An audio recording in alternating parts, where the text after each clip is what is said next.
and welcome to Notes from the Oracle. I'm Connor, and together with Jack, my co-host from Cabin 6, we're going beyond Half-Blood Hill to take a closer look at the electrifying mythology of Percy Jackson and the Olympians, Book 1, The Lightning Thief.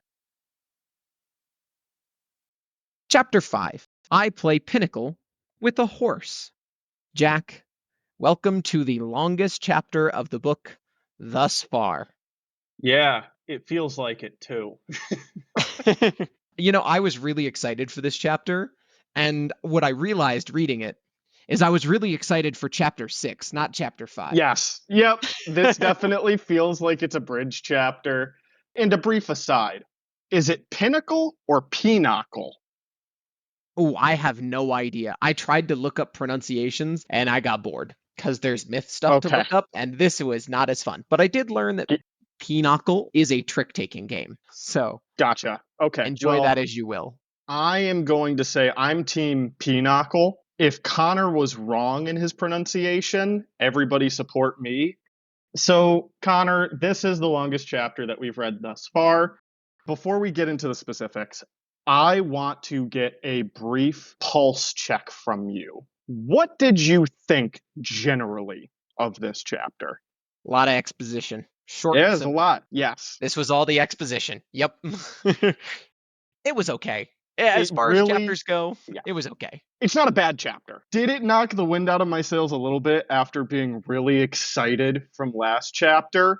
Yes. Is this maybe a good pacing chapter? You know, we just had high action. We're doing cool backflips. We're killing the Minotaur. Sally gets taken. Grover's bleeding, unconscious. Maybe we need this to just take a few steps back and reorient. That said, I feel like it could have been a bit shorter. I think reading through it, the impression that I very much got is we really want to exposit all of the genuine, and I say administrative stuff often, meaning just general, not as interesting things. Here it's literally they're talking about the administration of Camp Half-Blood. Mr. D is camp counselor. Mr. Brunner here runs all the stuff. / now we know he's actually Chiron. We go over the roles of the satyrs and establishing you are specifically a demigod. You may not believe it yet, but that's the point of this book. And it feels like this chapter has to walk or even crawl so that next chapter, when we actually start walking around Camp Half-Blood, you just go, yeah, that makes sense because of everything that you read in chapter 5. Mm-hmm. Does that kind of echo your thoughts as well? Yeah, I think so. And maybe this would be different if I were reading this series totally tabula rasa, blank slate. I didn't know anything. Maybe this would be violently interesting. Maybe I'd love this chapter. It's like, ooh, now we're digging more into the minutia, and oh, who are these new people? And oh my god, it's a god? There's a god who works at this summer camp, and oh, he's grounded by his dad, Zeus. Zeus is his dad? Whoa, that's crazy. But for me, even though I haven't read this in over a decade, it's old news. This is one, if I were to reread the series outside of the podcast, I might just skip this chapter. It's definitely one that you can start to glaze over. I mean, I actually think that I might have some of the fewest notes per page in this chapter too. In terms of like, oh, I actually had something to say or felt that was interesting. I mean, I've got actually, toward the end, I think the last 3 pages, I really didn't find anything at all to write because it's just kind of like, all right, can we move on yet?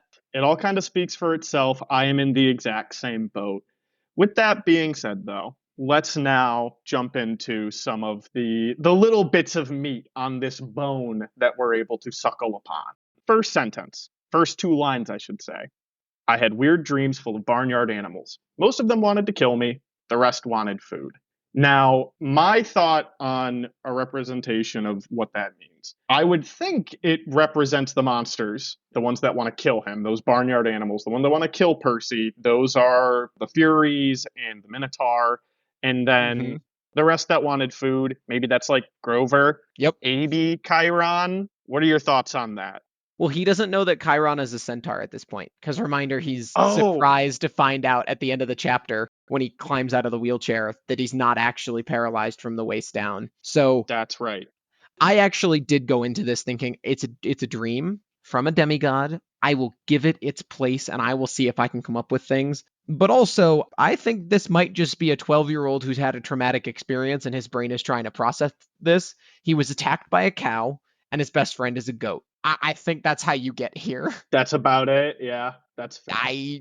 That's the best I could come up with, honestly. It doesn't feel like there was much else of substance here that To we really needed. derive from it. And Yeah. see, I was so excited. I thought you were going to say, actually, Jack, from Ovid's Metamorphosis, there was a beautiful poem that deals with barnyard animals and da da da da. And I thought I was going to get some deep cut mythological insight from you. So we will reference Ovid's Metamorphosis in today's myth breakdown. However, I actually thought that maybe in Percy's 6th grade curriculum, they're also just teaching Animal Farm. They might be I don't reading know Animal how else. Farm. Like, Yes. how else do you end up here? Connor, I want you to know I had in my notes, maybe he just read Animal Farm for school. Yep. But I didn't know how to bring it up in the podcast without it being just a total non sequitur. You and I, man, same page and same lines. Love it. Hey, man, I love the non sequiturs. I thought, no, I genuinely, my first thought was, why is a 6th grader reading Animal Farm? And you know, I do like, now we're going down this rabbit hole. This is great. All right, there is more to talk about in this chapter. Percy Jackson reading Animal Farm. I like the idea that he barely read the book. So he's just like, oh, yeah, you know, there's a bunch of farm animals and some are good and I guess some are bad. And I don't know, Snowball is, who's to say, right? He might not even know that Snowball's a character in Animal Farm, come to think of it. As an ADHD person myself, if this was assigned school reading, I can inform you, Jack, he didn't read it. Add on the fact that Percy is dyslexic, which I am not, and I know that just makes it harder. And, you know, I would at least read summaries. I can't imagine he even read the back of the book. Yeah, that's fair. And you know what? More power to him. Animal Farm, not a good book. Hot take. Yeah. I'm very interested to hear what your wife has to say to that when she listens to this. She's either going to fully agree or vehemently disagree. We shall find out. I don't know if she's read it. I haven't. I picked it up once and read the first chapter and went, I don't like this book. And then I put it. I read it because I went through this really awesome phase where I was like, I want to be able to say that I read all of these really cool classic books because of superiority reasons. Yep. And I managed to claw my way through Animal Farm. And once I was finished with the book, just kind of sat with myself, not pondering the themes, but more just pondering my choice to read a bad book all the way through. I could have stopped at any point, but I wanted to be able to say, that book that's on my shelf that nobody's going to mention, I read that. There's something nice about being able to just look and go, yeah, I beat you. You tried to best me back, book, but I won. I'm glad you had the strength to do it, Jack. I think that as a concept, that spite, that need for intellectual superiority is a perfect transition to Annabeth, my sister from Cabin 6. Percy wakes up from a coma, effectively, being spoon-fed a very savory buttered popcorn pudding, air quotes pudding. And before he even gets a chance to orient himself, to really understand where he is or what's happening, she's got a hard-hitting question. What will happen at the summer solstice? She gets right to business, and that's why I love her. She doesn't care if he's got brain damage or internal bleeding, or both. Maybe they've been fixed by whatever pudding she fed him. She needs answers, damn it, and she's going to get them imminently. This is peak Annabeth behavior. Woman on a mission from the very moment we meet her. She's got stuff to do! Mm-hmm. And this new kid is slowing her down. Unfortunately, he's important. So she needs to extract whatever she can out of him before she leaves him to the wayside and she can go about fulfilling her destiny. Honestly, I'm impressed that Percy was out for 2 days. Like, I would also, if I were in her position, I'd be like, he really is slowing me down. How is he just completely unconscious for 2 full days? How hard did that Minotaur hit him? What he did fighting the Minotaur, very impressive. But also, wasn't that impressive. I agree. Did that backflip and stabbing the Minotaur in the chest warrant a 2-day comatose? Probably not. I think no. I mean, I gotta imagine that the actual injury comes when he gets clotheslined, but I feel like all things considered, I would have imagined at least that would have been a bit more of an isolated, you get the wind knocked out of you and you're kind of fine, I get don't your breath know that back. he underwent enough physical strain to be knocked out for 2 days. Maybe mentally, maybe he's just mentally exhausted. And Yeah, it was more mental than physical that he was taken out of commission. And I'll give him that. I've been hard on Percy throughout pretty much this entire series. I'll give him that. He's dealing with a lot of new information. That's a lot to handle. you know what? I also would point out they are healing him with Nectar and Ambrosia, which, according to in-world lore, and we'll talk more about this later, does have the potential, if you have too much of it, to literally burn a demigod from the inside out. So maybe he's also just adjusting to these sorts of healing medicines, in quotes, for the first time. Is another kind of potential here. If we're just trying to find any reason to stretch and understand why he's out for 2 full days. Mm-hmm. I found it interesting that Percy notes that I assume this is ambrosia, that's kind of the pudding, or perhaps maybe a thick nectar that tastes like buttered popcorn. The reason I thought it was interesting is because actually Annabeth will very later in the series, one of the few times that we have a description of what she tastes when she tastes ambrosia, is specifically buttered popcorn from movie nights with her father. It's one of the very few really fond memories she has with her mortal dad. So I don't know if that's intended, but I thought that was kind of an interesting detail. I don't think you're wrong in intuiting that as a sign that Annabeth and Percy are connected on a more emotional, maybe more spiritual level. But we won't find that out for much later. No. But in We've the got 5 meantime, books before they actually even get together. Yes, in the that's true. meantime.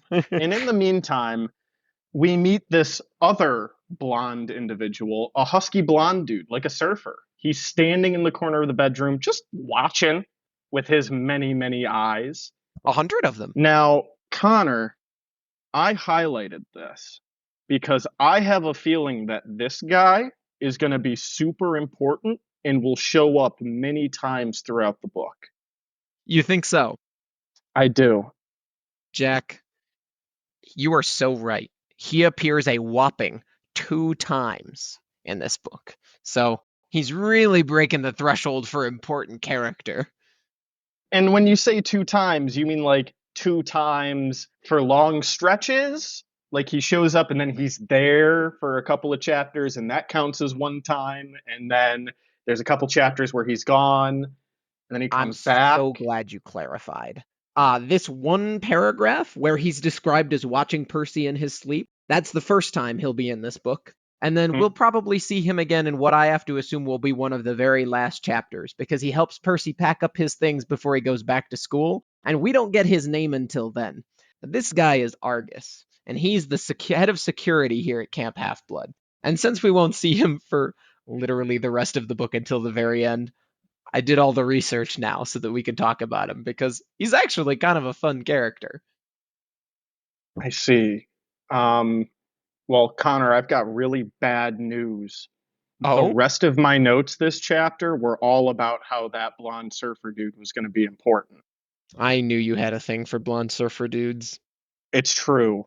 They're a weakness of mine, especially blonde surfer dudes with eyes on their cheeks and forehead. Both cheeks, both sets of cheeks and forehead. Jack, have you seen the official art for Argus, like the official Percy Jackson art? I have not. Is this from Google the Argus. art? Yes, it's from that Okay. art, like with the ugly Yeah. Nico. With Ugly Nico? Yeah. Yup. If you Google Argus PJO, you will see him. He's sitting, he's so happy. He's driving a car. He's in a suit that's covered in eyeballs. And he has this dead smile on his face as his eyes stare blankly into the distance. Oh, there he is. I just thought you might enjoy that. It's not relevant at all. I just thought it was kind of silly. He's such a little himbo. Look at him. Yup. It looks like there were 0 thoughts going on in his brain, which, to be fair, would make a lot of sense. I gotta imagine a lot of his brain is dedicated to processing information from all of those eyes. Doesn't leave a lot of space for other things. Yeah, beyond that, it's kind of the bare essentials, I'd think. So, all right, we're gonna just skip over him. That's real Yep. disappointing. It's a single paragraph and then we time skip and he won't come up again at all. It's great.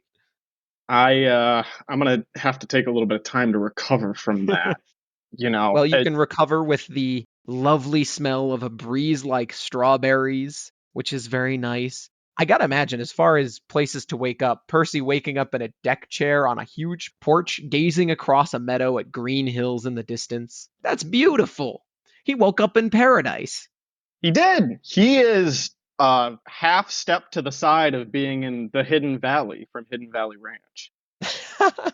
That is the rolling hills, the meadows. But instead of the smell of many vegetables, it's strawberries. Honestly, it's an improvement. That's true. That's right. This valley is also even hidden. It is. I think we're cracking another code. All right. You know what? Conspiracy helmet. I'm strapping it on. Percy Jackson, Half-Blood Hill. That is also the Hidden Valley. I was about to say the same thing. Have we just uncovered where Hidden Valley Ranch actually comes from? It's in the northern shore of Long Island, New York.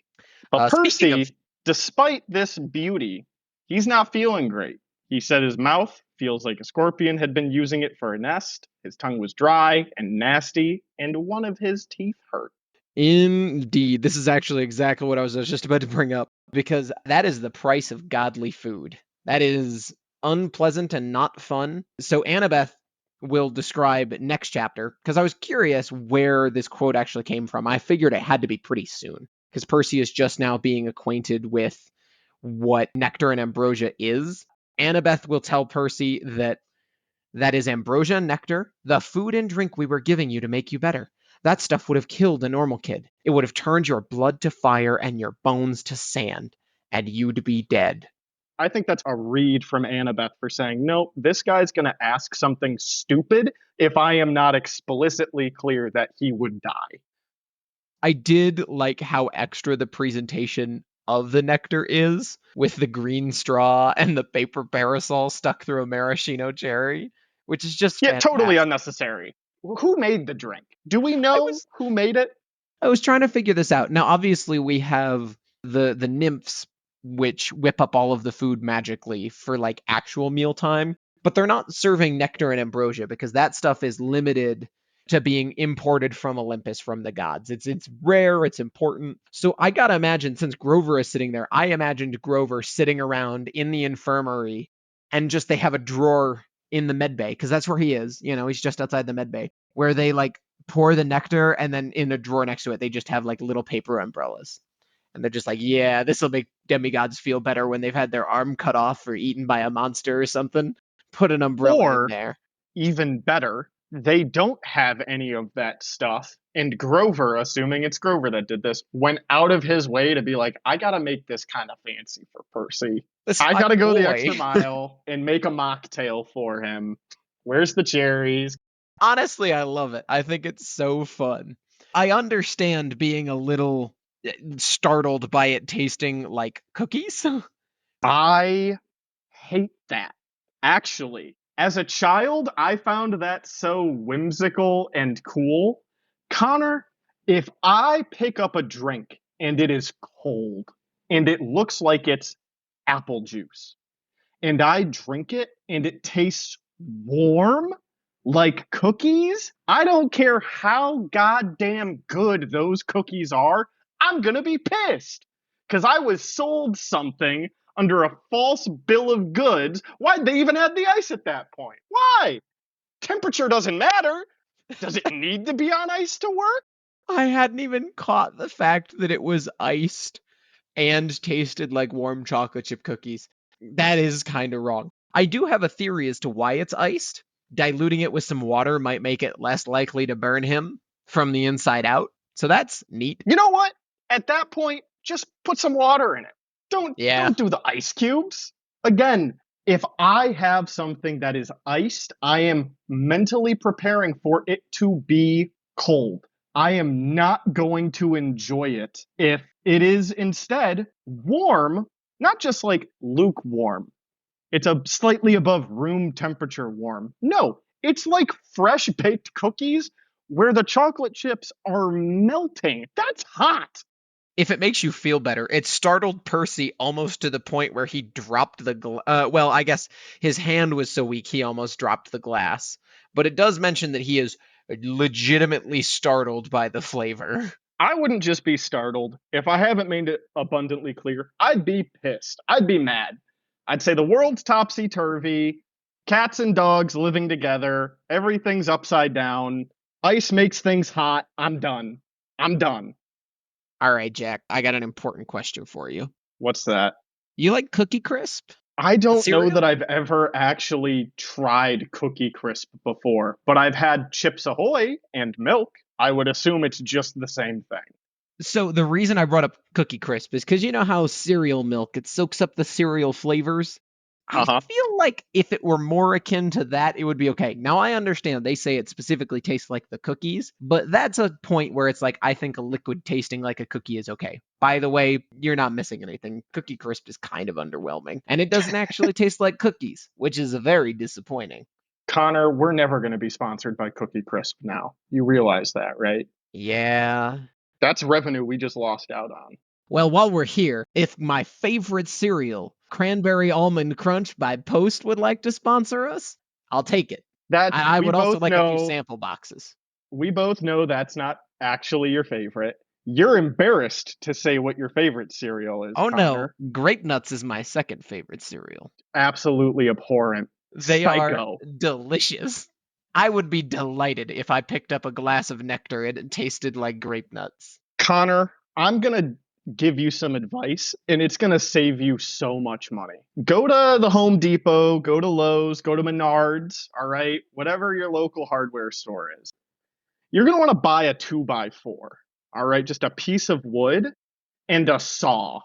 You're going to saw that 2x4, save the sawdust. The sawdust, that's saved when you really are craving some grape nuts. Just pour that into a bowl of milk. I promise you, it'll be exactly the same, if not better. It would lack all of the crunch. Sawdust would be so soft and squishy. I want to like really grind the grape nuts against my teeth. Get That is just awful. So then I tell you what, I'll save you money again. Well, I'll work with you on this. Go buy gravel. Just a bag of gravel. Pour that into a bowl and put some milk on it. Maybe I will. If it would taste like grape nuts, I'd do it. I love grape nuts. I don't understand you, Connor. You're one of the best people with food I've ever met. But you love the worst cereal imaginable. All right. All right. Grape nuts are one of very few cereals that stays crunchy the whole time you're eating it. It's amazing. Connor, there's literally a cereal called Cap'n Crunch. That's its whole thing. Oh, I also love Captain Crunch. But it's not as crunchy as grape nuts. I'll tell you that. Yep. We're way off Yeah, topic. man. No, this is great. We're going to hook it back in. Watch this, Connor. We're Okay. professionals, all right? You like a good texture, you like a good crunch. You would not be a fan of Nectar and Ambrosia then. The pudding, you're not vibing with that. Actually, I will say, I think that things that are buttered popcorn flavor are disgusting. Buttered popcorn, delicious. Buttered popcorn, jelly beans, they're the worst ones. Throw those in the garbage. I also agree, but that's mainly because, once again, I like knowing what I am going to be receiving in my mouth. Don't take that out of context. When it comes to stuff like jelly beans, I want them to be sweet. I don't want them to be savory. So Yeah. when I take a handful of jelly beans and I'm like, ooh, blue raspberry, apple, and then I bite into one and it's like, oh, salty, buttery popcorn. That just fucked up the entire vibe. It's Like, who it's so invited you? wrong. It's rancid. No, I agree. You don't have to convince me on this one. And you know what is also just so rancid? How much Grover's beating himself up. He True. is distraught. He's saying, I'm supposed to be a keeper, a protector. I'm supposed to watch over you, and I failed. And it's alluded to that he is like borderline fearful for his life for failing. I mean, he is about to go get reprimanded by a god after this. So, I don't think that his fear is unwarranted. I think he's being too harsh on himself, and I think he saved Percy, and that was his job. But I would also be scared, especially if Dionysus was about to come and tell me that I didn't do my job right. I think if I were to single-handedly, well, maybe not single-handedly, Sally was there and Chiron kind of helped out. If I were to successfully deliver a camper, a child of a god, to camp, and they are alive and they're up and doing their thing, I don't want to hear it. I don't care who you are. I don't care what god you are, how major, minor. I don't care if you're like properly lowercase g or, burgeoning on a capital case G god. Shut the fuck up. I did my job. Don't reprimand me for doing my job. If you thought I should be doing it differently, you do it then. You deadbeat dad. You get your kids. And then I turn it would into appear a dolphin. Jack is turning into a dolphin now. Yep. Yeah, this is it. That's the end of my story. I hope you made your happy one final stand with that, the hill you die on. No, I fully agree. I think it's really unfortunate that Grover gives himself so much flack for this. And no less, like, this demigod is so important that Chiron went out of his way to go teach school for a full, school year to this one demigod. So clearly it is important that this kid stays alive. And Grover did that. He's done great at his job. His job wasn't to protect the mom. His job was protect that kid, and he succeeded. I agree. I wholeheartedly agree with you, Connor. And Grover is still, as always, such a good guy. He's grateful that Percy saved his life, and he goes back to the hill and grabs the bull's horn, which he places in a shoebox. And I love that he reverently places the shoebox on Percy's lap. Like, he knows this is the tool with which you saved my life, as he hands it to him. I love good guy Grover. I love good guy Grover. And with Percy receiving this horn, it confirms all of that craziness with the Minotaur. It was real. It wasn't a dream. And this is where we get to, I think, my favorite few lines in the chapter. And it's Percy realizing the reality of what happened. And he says, "My mom, is she really?" And then he looks down. Rick writes, "I stared across the meadow. There were groves of trees, a winding stream, acres of strawberries spread out under the blue sky. The valley was surrounded by rolling hills, and the tallest one, directly in front of us, was the one with the huge pine tree on top. Even that looked beautiful in the sunlight. My mother was gone. The whole world should be black and cold. Nothing should be beautiful." I actually noted the same passage. It is so well written. I think it perfectly captures how he's feeling. And as an aside, that paragraph, starting with "I stared across the meadow," that's just another moment that just makes me fall more and more in love with Camp Half-Blood. The beauty of the place. I want to go there. I want to go there so bad. And it's a divine beauty of this place. It is the natural world at its peak splendor. And Percy has these feelings of just remorse or anger and sorrow. And I can't help but wonder how many other campers have looked at all of this beauty and been filled with the exact same feelings of angst, hatred, frustration, sorrow, despair. It's just such a fun juxtaposition. Maybe fun isn't the right word. It's such a visceral juxtaposition.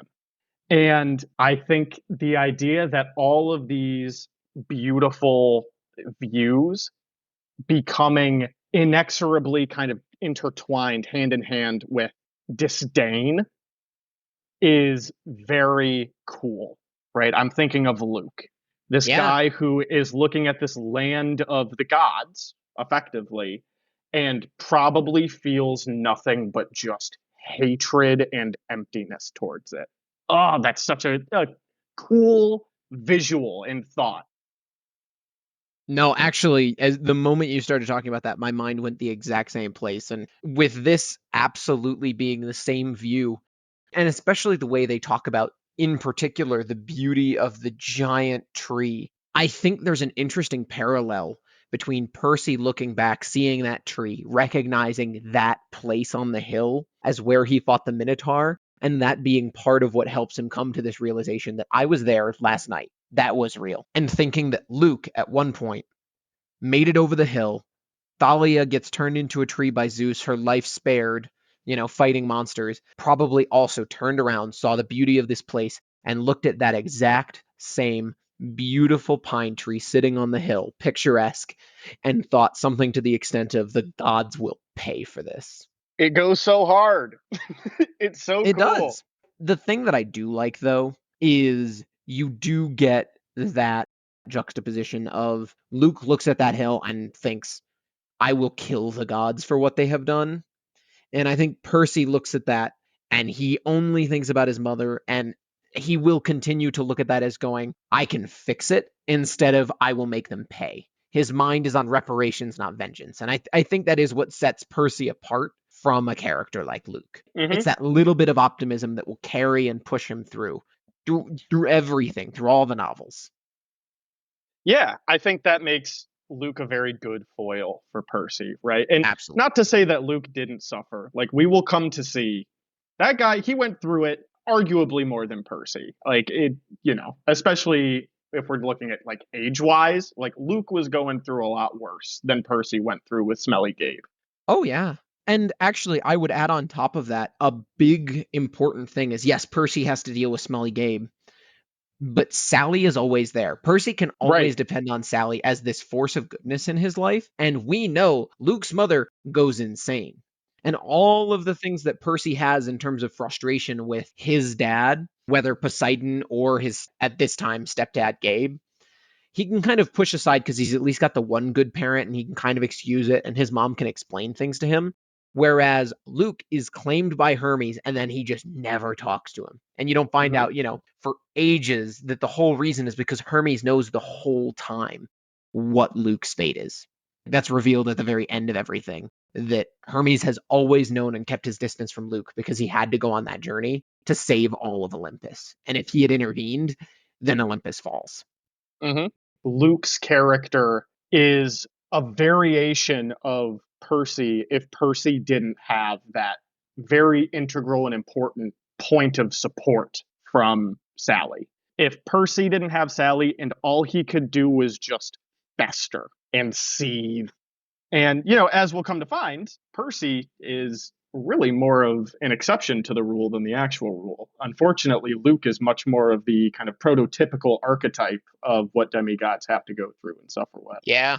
So, moral of the story today, and we're barely into the chapter, fuck the gods. Sally's rad. Luke was kind of right. Yeah. The And you number of quote me times that on I that. think Oh, dude, the number of times that I think we will go through this and go, another instance where Luke was kind of right is going to be frequent. I mean, I feel like that was a mantra throughout our D and Demigods campaign, was just demigods looking at one another and going, "Oh man, was Luke right?" Yeah, pretty much.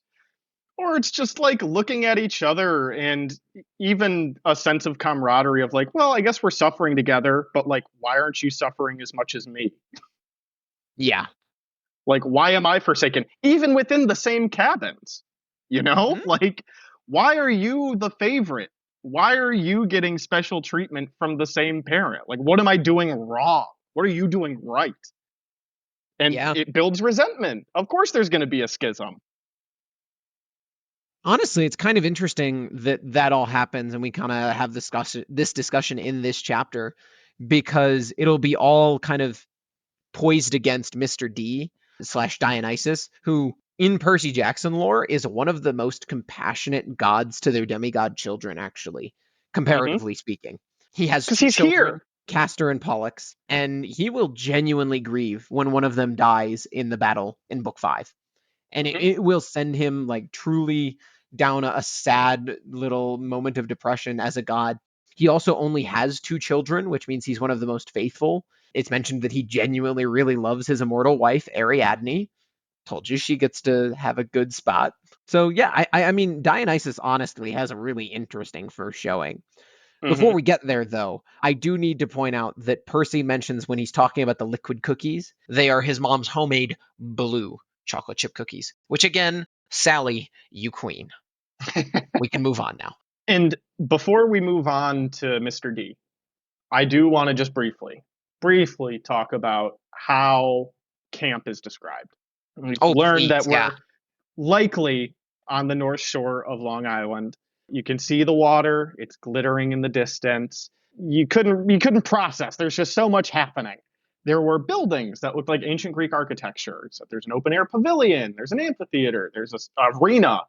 And then he specifically says, except they all look brand new. They're white marble columns sparkling in the sun. Now, Connor, I don't know if you clocked this, but if they were actually brand new, those columns likely would not be white.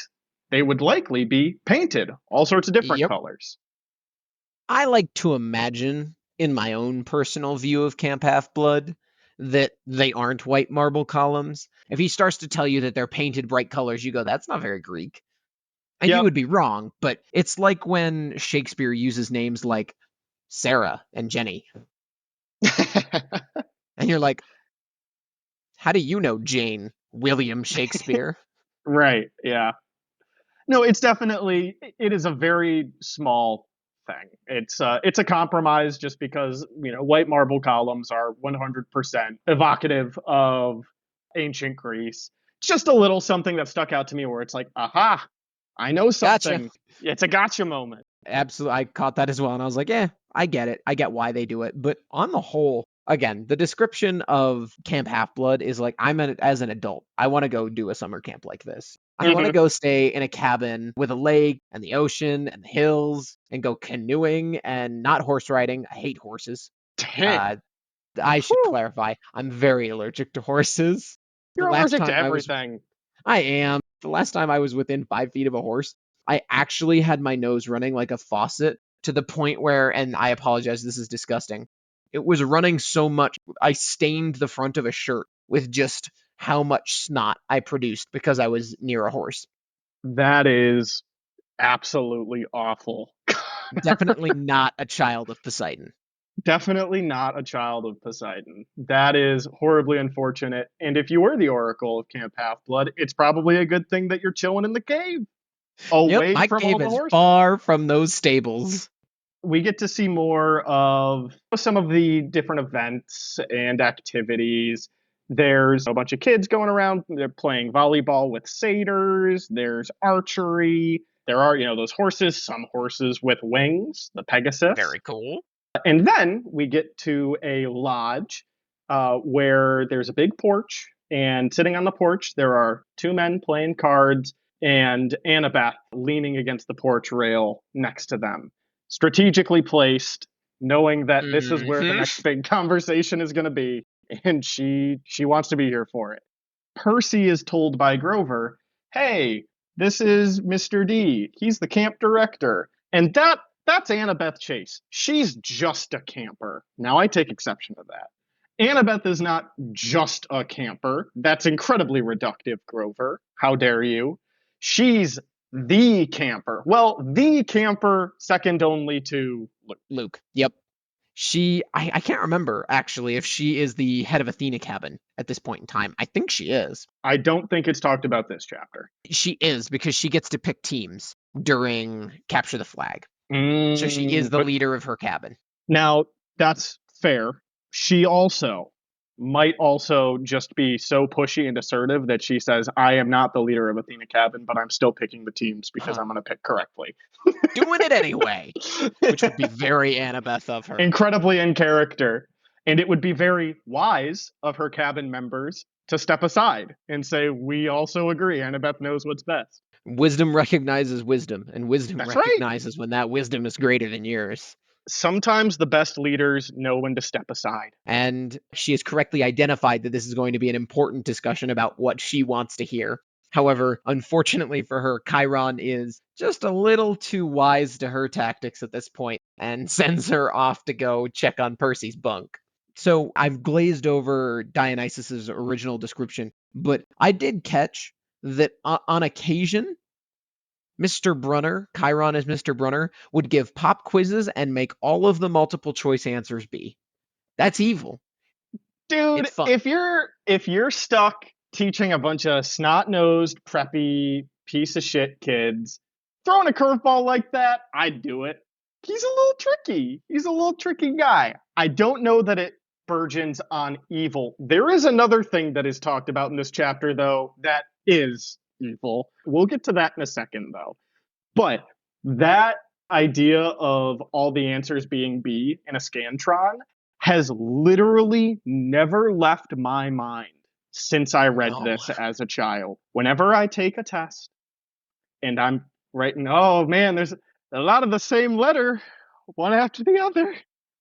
Like five in a C's. row. Yeah, like and then you go, C's in a row. are they all supposed to be that? Or is there really just 5 in a row? Exactly. Like, am I missing something? Is there supposed to be a pattern here? And no matter how many years have passed since my reading this, I always think about Mr. Brunner making all the answers B. It's haunting. But what else is haunting is the idea of Mr. D/Dionysus playing poker at one of Gabe's poker parties. I got the feeling that this guy could have outgambled even my stepfather. You bet he could have. Dionysus would wipe the floor with Smelly Gabe. Oh, 100%. It's not even a competition. It's not. It's not at all. I like the description here of the man facing me was small but porky, red nose, big watery eyes, curly hair so black it was almost purple. When we eventually see Dionysus's true form, he's actually described as being really, really hot. He specifically chooses this visual for himself to be camp counselor, when in reality, in his godly form, he is apparently startlingly handsome. Beautiful, even. He likes being a dude. I respect that. That's very down to earth of him. I would say throughout most of the series, he's one of the most down to earth gods. He's not great at it, but the competition isn't very great either. I was going to say, I guess the bar is in hell. It is so low. Who else would even compare as slightly down to earth? Oh, you know who? Hermes, I guess. Oh, or Iris. Iris is always doing something. So, like, in the first 5 books, she's just running a goods store in the middle of the woods. By the time of the latest novels with Chalice of the Gods, she just goes around to farmers markets.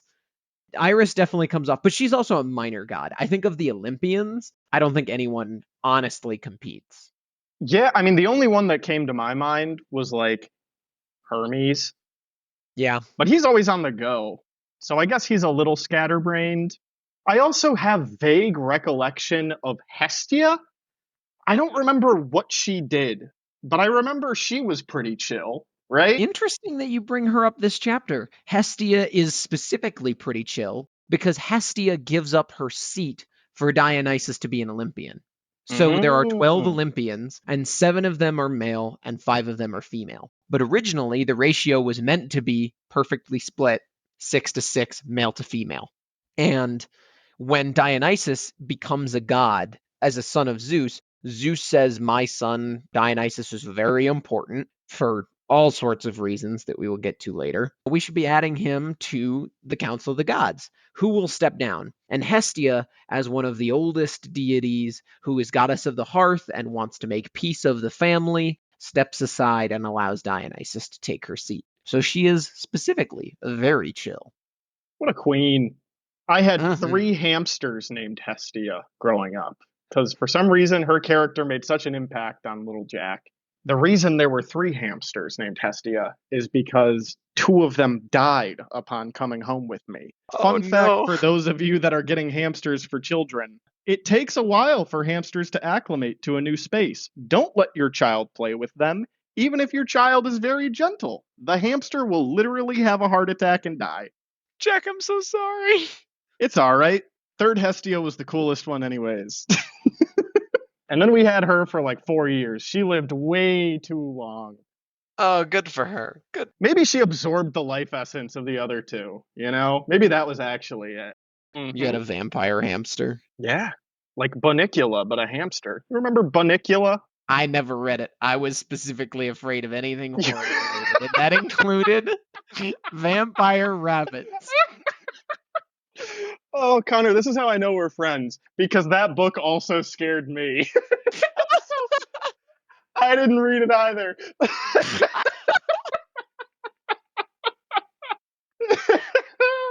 That's Oh, great. man. Maybe this is I our didn't sign. know We should that. do a special Bunicula episode. Oh, that could be next year's Halloween episode. There we go. Next year for Halloween, we'll do one episode on the entirety of Bunicula. Bunicula Book Club. We love it. Oh, that's great. Whew. All right. Setting that aside for the next year, Percy Jackson. He's meeting Dionysus, Mr. D. And if Mr. D was a stranger to alcohol, I was a satyr. Oh, Truer he's been words hitting the have happy never been juice. said. He's been hitting the happy juice. Except apparently he hasn't been. We learned Not that for very many years. he is not allowed to. He's got to drink Diet Coke, which for how much aspartame is it? It's probably a good thing he's a god. Otherwise, he'd be dead for how much Diet Coke he drinks. That's got aspartame in it. It's gonna kill you. Liters per day. Mm-hmm. Multiple liters per day. You know what? When you are the god of beverage, I suppose. You get away with it. Your liver is impeccable, and I guess your kidneys also maintain their proper renal functions, and you don't get kidney stones. So, hey, perks of being a god. Oh, yeah. Percy takes in Mr. D. But speaking of gods and goddesses, What was that, and I Connor? know she What doesn't. does Percy do? What did I say? I don't remember. I'm ADHD. said- I've already forgotten. You said, yeah, so Percy's taking in Mr. D. What do Not you mean what by I meant. that, man? What do you mean by that? Let's dig into that some more. Visually, he's visually taking him in with his eyes and nothing else. Okay. All right. And Thank you know for who else he's clarifying. visually taking in with his eyes and nothing else? I was about to compliment Annabeth. I love the description of her startling storm gray eyes. And then just, again, in classic Annabeth fashion, you drool when you sleep. And then she sprints off. She's not literally is impressed. just like, you drool. Later, loser. Goodbye.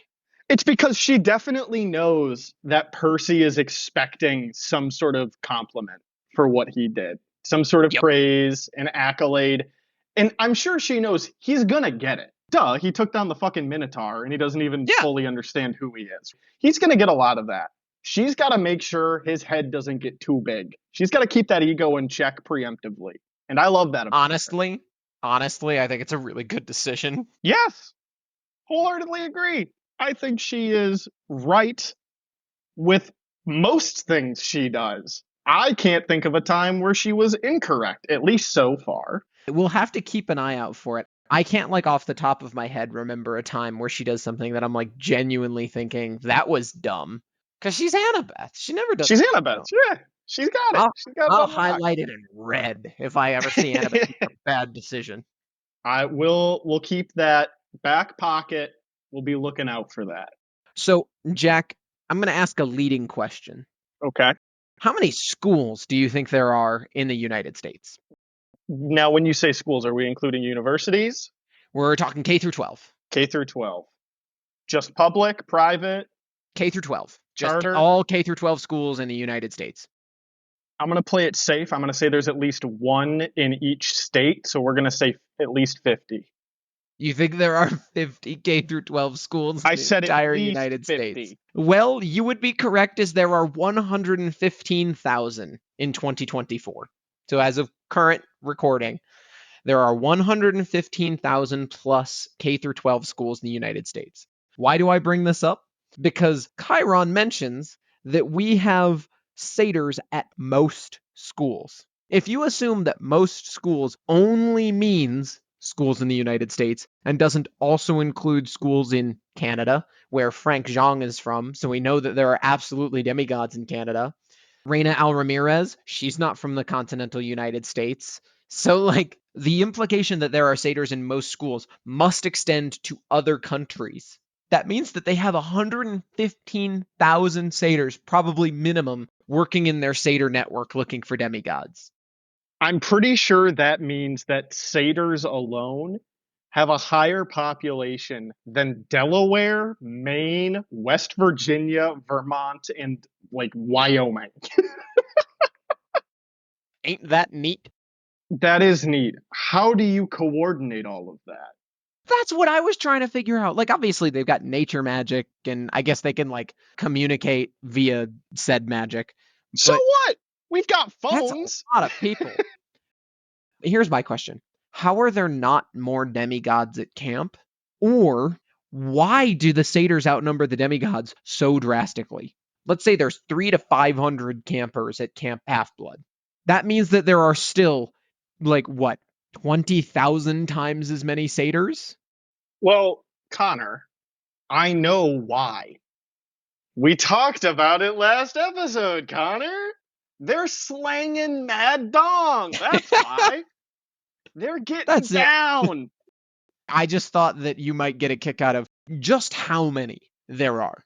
That seems like a little bit of an oversight. I Or did think it was kind of funny. Chiron could just be lying, could just be totally overinflating the numbers. Yup. Now, we're starting to get to what Chiron did that was evil. Percy's chatting with Chiron Brunner, as he refers to him as, hyphenated his name once he gets his actual title, his actual name, as he's learning more about Mr. D and who he is and what they do and understanding more of these new characters. He's like, wait a minute, you made a house call? Because Chiron says, I don't usually make house calls for potential campers. So I'd hate to say that I wasted my time. Percy's like, what do you mean by that? And Chiron says, well, my year at ENT Academy, it was to instruct you, and we have satyrs at most schools keeping a lookout. But Grover said, hey, there's something special. So I decided to go upstate, and I quote, I convinced the other Latin teacher to take a leave of absence. Did Chiron kill a Latin teacher? Or at the very least, threaten him in such a manner that he fled from his career and life? There's some like kind of reference to the mist potentially doing something with it, because Percy's like, I'm trying to remember the beginning of the school year, and there's like a fuzzy memory of another Latin teacher, and then he just disappeared. He just disappeared. But they don't talk about what disappeared means. Nope, Did he and get they got? never will. Is he just in the middle of nowhere, in a shallow grave in upstate New York? He is killed. He has held on to trophies that he has probably taken from Roman campers, soldiers, over his millennium of Existence. existence. Violence. A violent man. And gets along quite well with the other violent man at the table, Dionysus. Would you like to learn something that's actually interesting, Jack? Yes. Goats can't eat cans. You're welcome. Okay. Would you like to know why pop culture has thought for so long that goats do eat cans? I would love to hear why. I looked this up because Grover casually eats the Diet Coke can that is left by Mr. D.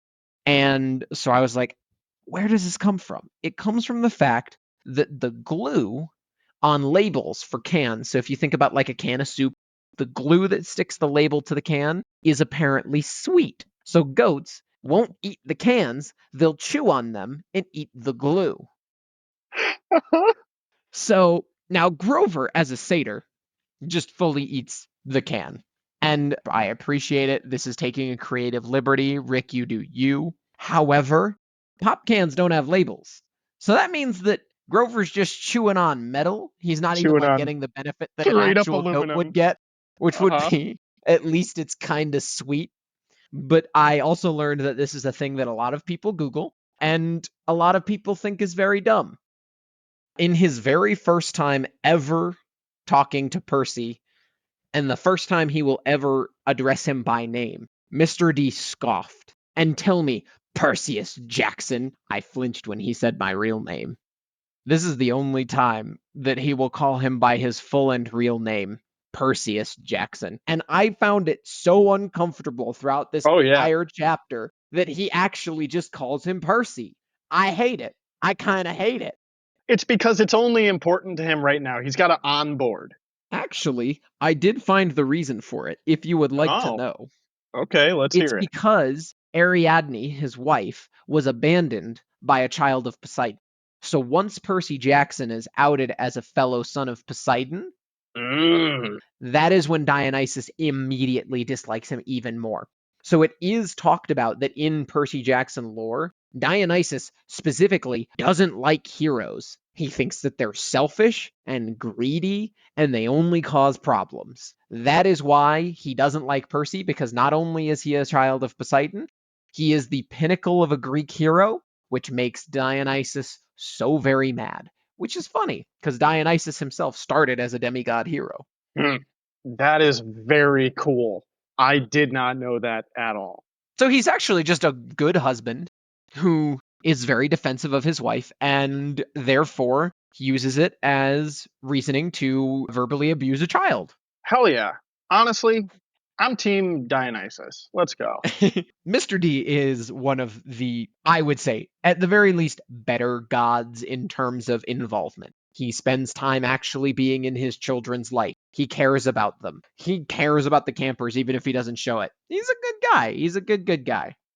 He's just a little rough around the edges, is all. He's just a little look into his soul and he'll show you the madness of Drunken thousands of years.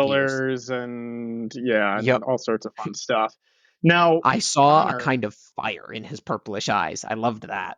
yes, I was about to say, I was going to talk about the fire. There's a lot of myth stuff in that chunk. And Mm-hmm. this is where my notes cease. I have nothing. There is really nothing here. There's stuff we could talk about, but it all kind of speaks for itself. I also did not get many notes. I thought it was perhaps at least worth mentioning some of the symbols that Chiron mentions that are just kind of fun. The eagle of Zeus being in the symbol of the United States. I don't know if that's actually the eagle of Zeus, but I'll take it. Prometheus in the Rockefeller Center, the Greek facades of government buildings. You know what? You make a good point, Chiron. But that's all I've got. Obviously, we Well, learn who Mr. D is appropriately, finally. yes. Yeah, we learn who Mr. D is. We learn that Percy's going to be chilling in cabin 11. We learned that the gods move with the heart of the West, which How there are esoteric. a lot of very interesting implications to that, which I think we could probably dive in more in future chapters and books. And I do like how they do keep calling back to that. If I remember correctly, they'll talk about like brands like Ajax, you know, Yep. Nike, obviously, that's a Yep. huge one. Ajax, Nike. And just how many different things in our everyday lives that have been totally divorced from Greek mythology and have been entirely co-opted by American capitalism, I think is Oh, very yeah. interesting. It is really fun. You know, the medical system, I love that Asclepius gets really mad that they use Hermes' symbol instead of his, Which, because they were trying to use his. fun fact, there is a place very close to where you are in Denver, Connor, Oh, the University of Colorado Denver Medical School. Their main building actually has on the front of it a massive statue of Asclepius. And I believe on one of the walls there's a facade that explains who it is. So when I visited you and I visited my sister in Denver, that is something that I noted. very So cool. there's an example, even when you're not in Washington, D.C., there's all sorts of references to Greek mythology. You know, everywhere you look, anywhere you go, there might be Greek something. influence is everywhere. Everywhere. Well, I figure if that is the end of our little chapter breakdown, then we can turn to the myths. So, Jack, if you'll join me, we don't have a lot to get through today, not nearly so much as last time, so we should be in for a short but sweet little treat. Let's start with Argus. Poor guy who shows up once, doesn't even get his name mentioned, and then largely is vacant from the book until the very end. So, Argus is actually technically a giant. You have to be specific when you're doing research on him because it turns out there's a lot of Arguses. Panoptes is an epithet meaning all seeing. I found before him Argus, the builder of the Argo, Argus, Odysseus's dog, Argus, a son of Jason, and Argus, a few kings. Now, I actually found the kings after I finally found Argus Panoptes, but I did find it very funny that I found Odysseus's dog before I found this guy.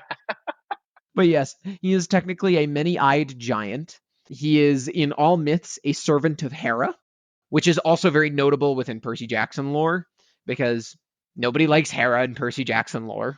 In Percy Jackson lore specifically, he's actually created by Hera, whereas in real world mythology, he's actually got like 4 different places he could have come from. Some stories say that he was created by Hera to be her servant. Other stories say that he is just a child of Gaia, born of Earth. He is the security guard at Camp Half-Blood, as mentioned.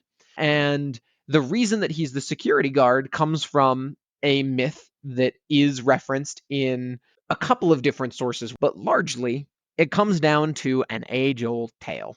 Zeus and a girl. And also that girl getting changed into an animal. A tale as old as time. A tale as old as Zeus. So Zeus has a mistress, and her name is Io. And if you remember Io, it's because she gets turned into a cow. A white cow, because Hera is mad at her and Zeus is trying to protect her. Well, Argus takes the cow, and Hera ties the cow to a tree and says, "Don't let anyone get to this cow." And because he is a many-eyed giant, the actual reasoning in the myth is that he has too many eyes to fall asleep at the same time. So there's always some eyes open. And he is supposed to defend Io so that Zeus can't find her, and also so that she can't have Zeus's child. However, unfortunately for him, Hermes shows up and puts him to sleep by tapping all of his eyes so that each one goes to sleep. Which is also just, he pokes him in all of his eyes. It's really mean. Yeah, I was gonna say, that's awful. Oh, it gets worse. In some versions of the story, he just puts him to sleep and then he kills him. But in the worst version of the story, he puts him to sleep by permanently closing all of his eyes with a magic wand and then kills him. Yep. I'm curious. Why not just kill him? Why you gotta put him to sleep first? Is he that powerful? It's because you could see him coming. He's giant. And according to Ovid in his Metamorphoses, told you we'd reference it. Love it. This is why peacocks have eyes on their tail feathers, because Hera wanted to preserve the deeds of her servant guardian champion, which was Argus Panoptes. But he sucked at his job. He was made for one thing and failed at it. Why would you want to solidify that? So you got to remember, he was originally brought as her servant to go kill Echidna, mother of monsters, and he did great at that, which is why she trusted him with this other job. And then Zeus ended up winning, so she's not really mad at him. She's just still mad at Zeus because she's Hera. I see. Fun detail, he is technically a many-eyed giant, right? However, in the original mythology, he's just Argus the giant, and then he gets the epithet Panoptes, meaning all-seeing. And it's only after that that a very literal audience who heard this story assumed that someone who was all-seeing must have eyes to do all that seeing. And that's why how we get... Yes. That's why Annabeth was explicitly clear with Percy, you would die. Because he's one of those people that would be like, oh, all-seeing, that means he's covered in eyeballs. Isn't that awful? But that's Percy what they said. is the uneducated masses. Yes. Absolutely. And that's Argus. So the next thing that I've kind of got notes on is Nectar and Ambrosia. In actual mythology, it is the food of the gods. And early on, Nectar and Ambrosia are actually kind of interchangeable until there's this guy, you might have heard of him. His name is Homer. He wrote some important stories down. And he is the first one that has a consistent distinction between ambrosia being food and nectar being drink. There you go. Outside of that, most myths generally tend to refer to it as a source of immortality for the gods. Some stories even mention that it changes blood into ichor, which is kind of interesting in the Percy Jackson side of things, where blood turning into ichor could be why it turns your blood to fire. The only myth where I could find that it actually did anything in regard to healing was there is a myth that I found where Aphrodite is injured by a guy named Diomedes, and they heal her by giving her some ambrosia. It's also used to induct mortals that are becoming gods. So Heracles, it's a big note in his story, is when he becomes a god, it is by eating ambrosia, because it's largely told in old myths that by eating ambrosia, a mortal could become an immortal. Here in Percy Jackson, they're basically just demigod healing potions, which I found funny because that's exactly what we used them for in our Oh, D and Demigods D and campaign. Demigods. Yes. Now, the last thing that I wanted to talk about is Dionysus. Now, gods are big. There is a lot of information, there are a lot of stories, and I would love to sit here and do a full breakdown on Dionysus. This is going to be a bit more surface level, and perhaps between books, we'll do like a full god breakdown, and I'll really dive deep into origins, both historically and mythologically, of these gods, especially for someone like Dionysus, where there is a lot to cover, because Dionysus is a god that may be older than a lot of the other Greek pantheon of gods. He is largely regarded as a god that is co-opted into the Greek pantheon and added into it, which is why we have a lot of stories of him traveling around the world. There are some people that speculate that in one version, Dionysus actually goes on to, or the character that becomes Dionysus diverges and also becomes Shiva from Hindu mythology and Hindu practices, which would explain why, Dionysus in his lore has a conquest of India. He's the god of so many things, as most of the gods are, but his is pretty broad, so we can start by going over those. Dionysus, what do you think of first, Jack? Probably wine? I think of wine. I'm thinking of grapes. I'm thinking of parties. And I'm thinking of dolphins. All right, you hit 3 out of 4. He's not actually god of dolphins. He just churned a bunch of sailors into dolphins. He is god of wine, wine making, orchards and fruit, vegetation, fertility, festivity, insanity, theater, and I quote, religious ecstasy. Okay, that's a broad scope. It is a very broad scope. I did mention that he's one of the earliest gods we actually have a written record of. The earliest written record that we have of Dionysus comes from 1300 BC. In the story of Greek myth, he is a son of Zeus and Semele. So Zeus goes down and impregnates Semele, but then Hera is upset, because she always is whenever Zeus has a mistress. So she kills Semele, but Zeus is like, nah, that child's gonna be immortal. So he picks up the unborn baby and sews him into his thigh and carries the child to term in his leg. Then the kid is born. However, Hera's like, I'm going to kill that kid, and she tries multiple times. So Zeus is like, get out of here. Go on. Be an adventurer. You're half mortal, but you will be immortal one day. So go be a hero. It's literally the Hercules argument from Disney's Hercules. Mm-hmm. And so he goes around, and this is the reasoning that we have for all of these stories from across the world of Dionysus. And eventually he comes back after being a hero, and all the Greeks are like, great, you're immortal now. Have fun. Come join us in Olympus. And that is the very short, dumbed down version. Most early cult images show Dionysus as an older man, bearded with a robe, and he tends to hold a staff tipped with a pine cone. This is his signature weapon item, the thyrsus. Later images start to show him as a beardless, naked or half naked youth that is generally kind of androgynous and very hot. Of And that's course. Dionysus. Oh, yeah, I mean, he's a god. He's got to be hot. I was gonna say, it's got to be hot. Other notable things is his sacred animals: leopard, panther, goats, donkeys. This makes sense because goats being his sacred animal is part of why satyrs are often depicted as goats, as things just kind of merge. It's also why we will eventually meet the head of a leopard that lives on the wall in the big house, Seymour, that he has reanimated and killed the owner of, or turned into a dolphin, one of the two. And yeah, I think that's the breakdown I have on Dionysus for today. And hopefully at some point in the future, we will do a full episode just breaking down a whole bunch of Dionysus stuff. Next chapter being the chapter where Annabeth gives Percy a tour of Camp Half-Blood.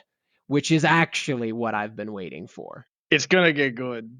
This is It's when gonna I get feel like good. we've been saying, like, this is when it really starts popping off. Like, this is, though.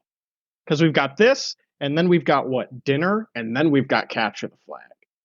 We've got exactly this, dinner, capture the flag, and in chapter 6 is when we get to first see Percy really using his powers. Not just his like demigod instincts, not demigod dreams. No, this man is about to throw water hands. He's gonna throw Throw doo-doo hands, water throw at water. people. It's bad. Yeah. Yeah, he's gonna blow up some toilets, and I'm so excited for it. I'm also super excited to see Percy blow up some toilets. All right. Well, in that case, I shall see you next week as we listen in and talk about Percy blowing up some toilets. Hell yeah. Thanks for listening. If you enjoyed this podcast and want to support our content, please be sure to leave a review, share with your friends, and follow us on all your favorite podcast platforms. Until next time, this has been Notes from the Oracle.